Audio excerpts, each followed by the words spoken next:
Hi guys! Meron pong interview ang isang Pulangaw journalist kay Bantag. Sino ba tong Pulangaw journalist na ito? Anyway, mahirap tawaging isang totoong journalist ang katulad niya. Pero sige, pagbigyan na rin natin. Ang sabi dun sa interview na yon, sabi ni Bantag, I would rather die than be imprisoned. Okay. So bakit kaya niya ito nasabi? Ito ba ay isang senyales na guilty siya? 'Di ba? Or meron siyang isang mas malaking tao na prinoprotektahan?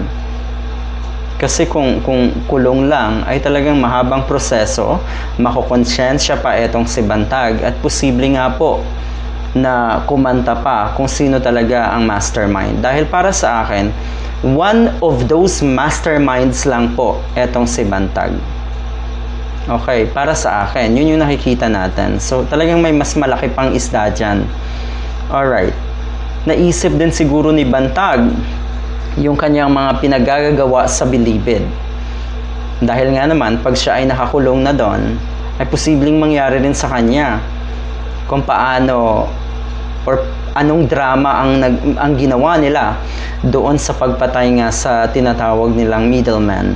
Abay, sa tingin ko, hindi naman siguro lahat na naandyan or maitatalaga sa bilibid ay kasing bangis or kasing, hindi natin masabi yung salita pero kasing demonyo ng isang katulad ni Bantag, di ba? Hindi naman siguro, pero nakikita niya yung takot dahil mukhang malaki ang utang na loob ng isang or ng ganitong tao sa kung kanino man. Kaya kahit buhay or mas gugustuhin pa talaga na namamatay na lang agad-agad para hindi na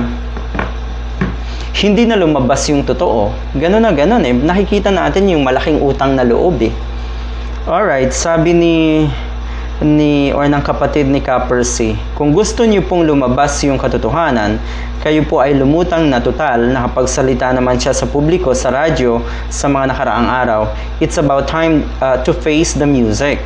Nga naman. Alright. Abay, kung buhay mo na ang kapalit, bakit ayaw mo pa rin kumanta? Ano yun? Ganun na ba tayo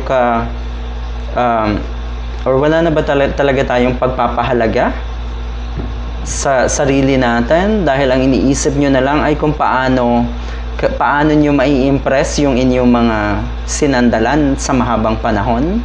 Ano yun? Anong klaseng pagkakautang yun? Anong klaseng pabor ba ang meron na naibigay sa inyo? Antindi.